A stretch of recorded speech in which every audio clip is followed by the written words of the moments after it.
উট একমাত্র প্রাণী পানি পান করার পর সবটা খাইয়া হজম করে না, তার লাঞ্চের কাছে আলাদা একটা চেম্বার আছে, ওই চেম্বারে কিছুটা পানি সেখানে সে রিজার্ভ রাখে। গেল 1 নম্বর। 2 নম্বরে পাওয়া গেল অক্সিজেন। প্রাণী জগৎ বাতাস থেকে অক্সিজেন গ্রহণ করে আর কার্বন ডাই অক্সাইড করে এটাকে বের করে দেয়। উট একমাত্র প্রাণী অক্সিজেন যতটা গ্রহণ করে ততটা ছেড়ে দেয় না, প্রত্যেকে কিছুটা জমা করে রাখার জন্য তার বুকের মধ্যে একটা জায়গা আল্লাহ একটা চেম্বার তৈরি করেছেন, ওখানে অক্সিজেন জমা থাকে, একদিকে পানি আর একদিকে অক্সিজেন শ্বাস প্রশ্বাসের জন্য। কারণ কি? কারণ হলো মরুভূমিতে বালুর ঝড় হয়, যাকে আরবিতে বলা হয় সাইমুম, বালুর ঝড়। এই ঝড় যখন শুরু হয় তখন একটানা ঝড় চলতে থাকে 2 দিন 3 দিন 1 সপ্তাহ চলতে থাকে। মানুষেরা টের পেয়ে যার যার আশ্রয় গ্রহণ করে। উট তো মরুভূমিতে চড়ে বেড়ায়, সে এইটাকে পালাবে কোথায়? সে বাঁচবে কি করে মরুঝড়ের মধ্যে? বালির ঝড়, বৃষ্টির মতো বালি পড়ে গাড়ি ডুবে যায়, পাহাড় ডুবে যায়, এই অবস্থা হয়ে যায়। উট বাঁচবে কি করে? আল্লাহ রাব্বুল আলামিন উটের দেহ তৈরি করার সময় এমন ব্যবস্থা করে দিলেন, উট যখন টের পায় বালুর ঝড় হবে, সঙ্গে সঙ্গে তার সামনের 2টা পাও দিয়া বালু সরায় দিয়া তার মাথার গলার অর্ধেকটা বালুর মধ্যে ঢুকায় দিয়া 5 দিন 7 দিন যেন থাকতে পারে, পানি আর অক্সিজেনের জন্য সে যেন মারা না যায়। এর জন্য আল্লাহ রাব্বুল আলামিন তার বুকের মধ্যে পানি আর অক্সিজেন রাখার ব্যবস্থা করেছেন। আফালা ইয়ানজুরুনা ইলাল ইবিলি কাইফা খুলিকাত, কেমনে উট বানাইছি দেখো নাই? সুবহানাল্লাহ বলে। আল্লাহ রাব্বুল আলামিন তার এই বিশাল সৃষ্টি, আকাশ জমিন গাছপালা তরু লতা কীট পতঙ্গ সাগর নগর সব তৈরি করে তারপরে আল্লাহ তাআলা বলছেন, এবার তাকাও আমার আকাশের দিকে, তাকাও আমার জমিনের দিকে। আল্লাযী খালাকা সাবা সামাওয়াতিন তিবাকা মা তারা ফি খালকির রহমানি মিন তাফাউত। তাকাও আমার আকাশের দিকে, তাকাও আমার জমিনের দিকে। আল্লাহর নাম আল্লাহ, বলেন তো। আল্লাহ নয় কিন্তু, আল্লাহ হচ্ছে অশুদ্ধ, শুদ্ধ হচ্ছে আল্লাহ। বলার সময় মুখটা গোল হয়ে যাবে। বলেন তো, সবাই উচ্চারণ করেন আল্লাহ, আবার বলেন আল্লাহ, আবার বলেন আল্লাহ। সুবহানাল্লাহ, কি মধুর নাম, কি মজার নাম। কোন বান্দা যদি অন্তরের অন্তঃস্থল থেকে একবার যদি বলে আল্লাহ, আল্লাহ রাব্বুল আলামিন 70 বার সাড়া দিয়ে জিজ্ঞেস করেন, বান্দা কি চাও আমি শুনছি। আল্লাহ হচ্ছে ইসমে জাত, আর সিফাতি নাম হচ্ছে বাকি 98টা নাম। মোট ওয়ালাহুল আসমাউ হুসনা, আল্লাহ তাআলা রয়েছে পবিত্র নাম, অনেক নাম, 99টা নাম। কয়টা নাম? আল্লাহ হচ্ছে ইসমে জাত। এই যে আমরা অনেক সময় খোদা বলি, খোদার কসম, খোদার কিরা, খোদা হাফেজ বলি না আমরা? এই খোদা শব্দ যতটা সম্ভব এই শব্দ উচ্চারণ থেকে বিরত থাকা উচিত, কারণ আল্লাহর 99 নামের মধ্যে খোদা বলে কোনো শব্দ নাই। কেউ যদি 10 লক্ষ বার খোদা বলে, একবার আল্লাহ বলার সমান হবে না, হবে না। কেমন খোদা বলে আল্লাহ নিজের নামকে পরিচিত করেন নাই। আল্লাহর নাম হচ্ছে আল্লাহ। আল্লাহর নাম কি? তো একবার আমার প্রোগ্রাম হলো ক্যালিফোর্নিয়া, লস অ্যাঞ্জেলেস। এখানে আমার 3 দিন প্রোগ্রাম। তারা একটা দিন আমাকে রাখলো সাইট সিন দেখার জন্য। আমাকে নিয়ে গেল লস অ্যাঞ্জেলেস থেকে সান দিয়েগো। সান দিয়েগো হচ্ছে প্যাসিফিক ওশানের পাশে। এইখানে আছে সি ওয়ার্ল্ড, অর্থাৎ সমুদ্রের মধ্যে যা কিছু আছে তা তারা সেখানে উঠায় রাখছে। বিশাল জায়গা, দেখতে অন্তত 4 দিন লাগে পুরো এলাকা দেখতে। তা আমার হাতে সময় 5 ঘন্টা, 5 ঘন্টা আমাকে দেখতে হবে। আমি বললাম গুরুত্বপূর্ণ জিনিসগুলি আমার দেখা হবে। তো নিয়ে গেল। এই আপনাদের মাঠটা যত বড়, এরকম একটা বড় পুকুর, সেই পুকুরের মাঝখানে আছে একটা ওয়াল, আর ঠিক মাঝখানে আছে একটা মঞ্চ, আর 10,000 লোক বসতে পারে এরকম একটা গ্যালারি। ওরকম একটা গ্যালারিতে আমাকে বসালো টিকিট কাটায়া, ওখানে মাছের খেলা দেখানো হবে। যারা খেলা দেখাবে তারা হাতে তুড়ি দিল, সঙ্গে সঙ্গে দুটি মাছ ওই পাশ থেকে তারা ভিতরে বড় গেট আছে, সেই গেট দিয়ে এপারে চলে আসলো। আমি লক্ষ্য করলাম খেলা যারা দেখাবে তাদের মুখের কথা, বাঁশির আওয়াজ, হাতের ইঙ্গিত মাছে বোঝে। মাছটার বুকটা সাদা, একদম সাদা, আর পেছনের দিকটা কালো। যখন উঁচু হয় তখন মনে হয় কোনো সৌদি প্রিন্স হবে, কালো কাপড় গায়ে দেয় সাদা জামার উপরে, ঠিক ওরকম মনে হয়। তো যারা খেলা দেখাবে তারা এভাবে হাতে তালি দিল, মাছেও তার দুটি পাখা নিয়ে হাতে তালি দিল, ওয়েলকাম করলো দর্শকদেরকে। অনেকগুলি খেলা দেখালো এই মা, সাহায্য পাওয়ার জন্য কে? আল্লাহ চান আপনার ইমানটা খালেস হোক। আল্লাহ তাআলা এটা বরদাস্ত করতে পারেন না যে মানুষ কারো কাছে গিয়া আরেকজনের কাছে গিয়ে নথি স্বীকার করুক, আল্লাহ সহ্য করেন না। ইন্না শিরকা লাযুলমুন আযীম, শিরক হচ্ছে মস্ত বড় জুলম, অত্যাচার। আল্লাহ সব থেকে অপছন্দ করেন কোন গুনাহ বলেন? শিরক। আল্লাহ সহ্যই করেন না। কেন করেন না? একটা যুক্তিতে আসে। যারা বিবাহ করেছেন তাদের স্ত্রী যদি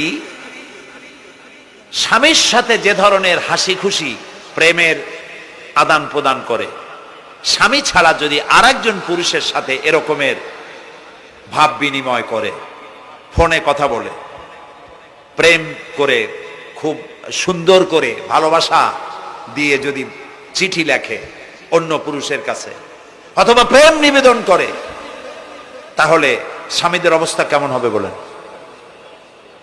এইটার জবাব দিতেও যদি দেরি হয় তো খুবই কুলক্ষণ। হ্যাঁ, ভয়ানক হবে, ভয়ানক হয়ে যাবে। নিজের চরিত্র যতই যা হোক, বউর চরিত্র ভালো চাই।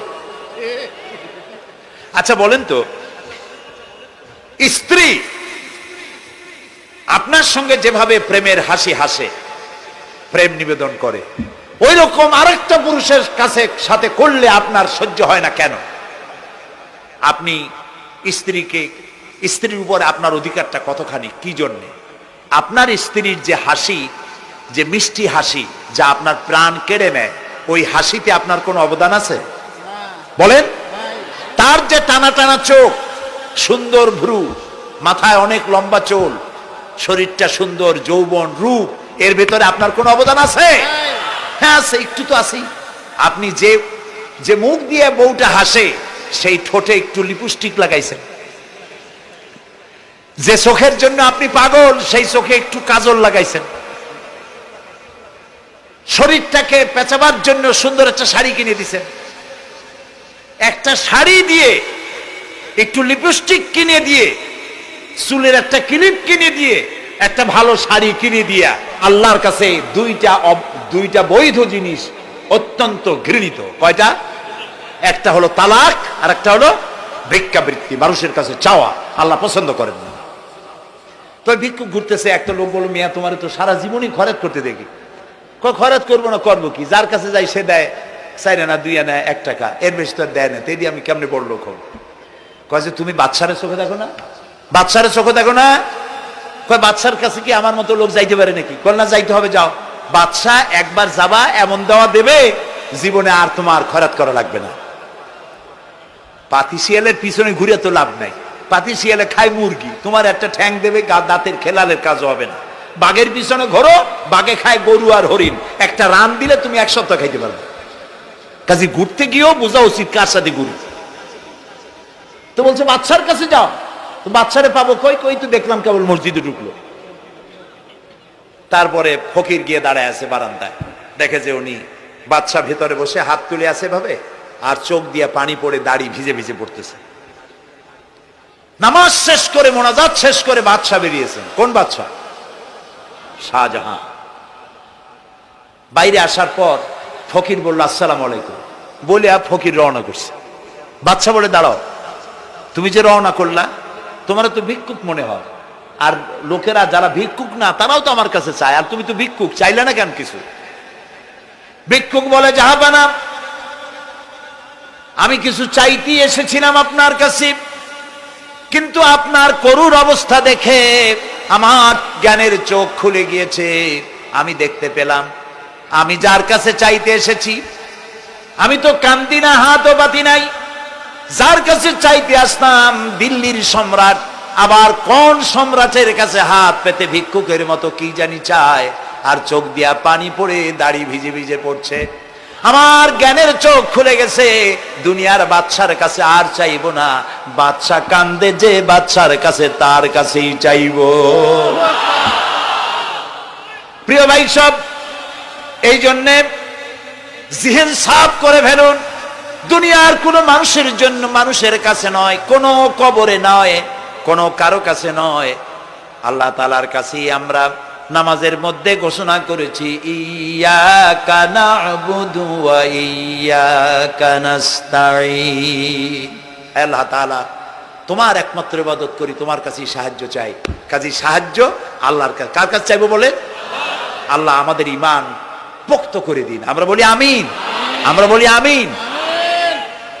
অসুখ বিসুখ হইলে পরে ধৈর্য ধরবেন। অনেক মানুষ আছে জ্বর হইলে কয় যে এত নামাজ পড়ি খালি জ্বর আমারই হয়, এত রোজা রাখি, ভালো ভালো কাম করি, আমার ছেলের অসুখ মোটে সারি না। এই জাতীয় কথা বলবেন না।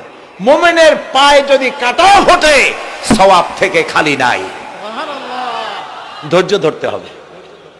কাঁটা ফুটছে, বলেন ইন্না লিল্লাহ। আজাবান লিল মুমিন, মুমিনের জন্য বড়ই আশ্চর্য ব্যাপার, বিপদ হইলেও শুকর আদায় করে, আর সুখে থাকলেও শুকর আদায় করে। সুবহানাল্লাহ বিহামদি। বিপদ আসলে সে বলে ইন্না লিল্লাহি, বলেন ইন্না লিল্লাহি ওয়া ইন্না ইলাইহি রাজিউন। আর যখন শান্তি আসে বলে আলহামদুলিল্লাহ। দুই অবস্থায় তার জন্য নিয়ামত আল্লাহর তরফ থেকে সে পায়, আলহামদুলিল্লাহ।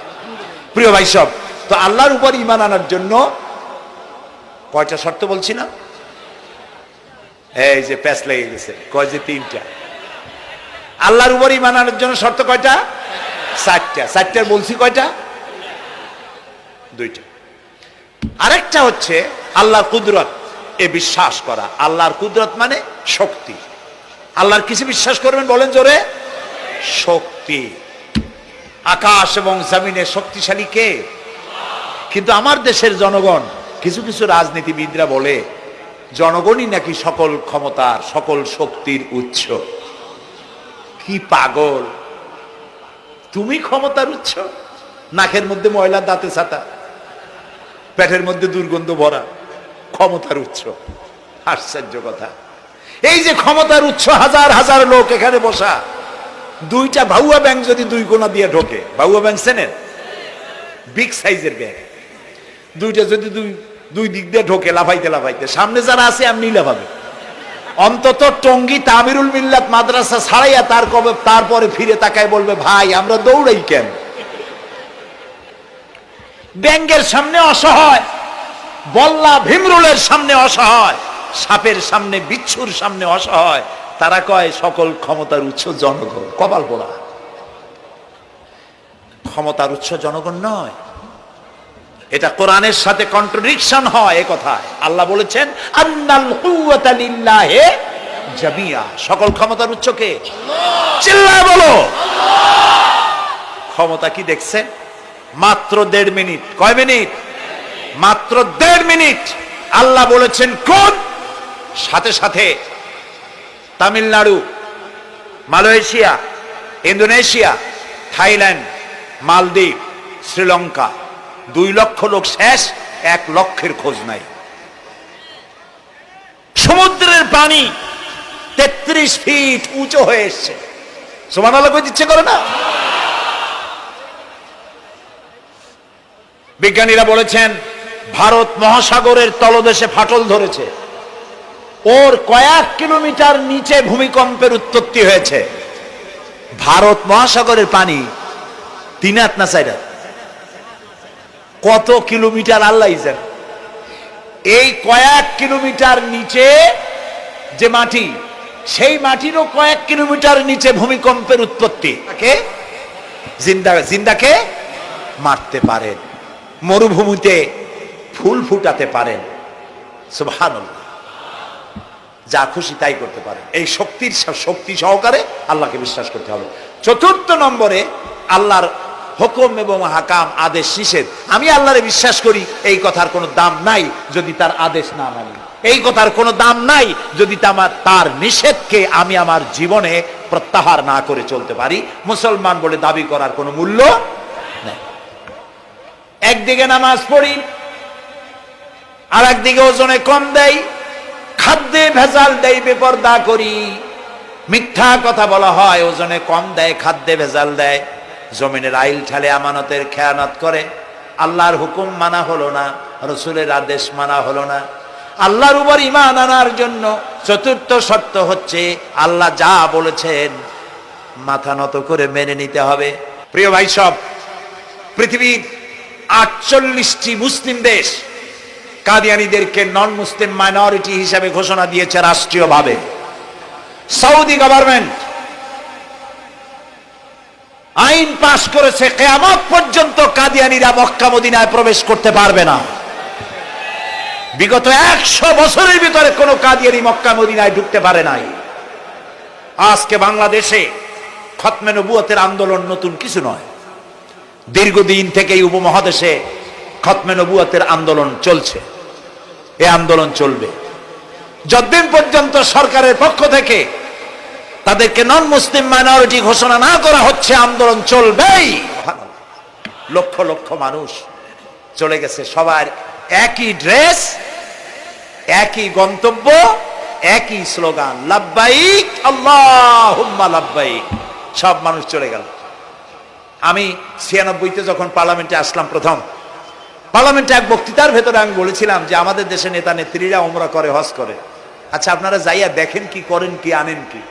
যাইয়া একটু তোয়াব করিয়া আসার সময় আতর আর পাথর, সুরমার খুরমা পকেট ভরে নিয়ে আসেন, কিন্তু চোখে দেখেন না। আল্লাহ তাআলা বলছেন, আওয়ালাম ইয়ারাউ আন্না জাআলনা হারামান আমিনান।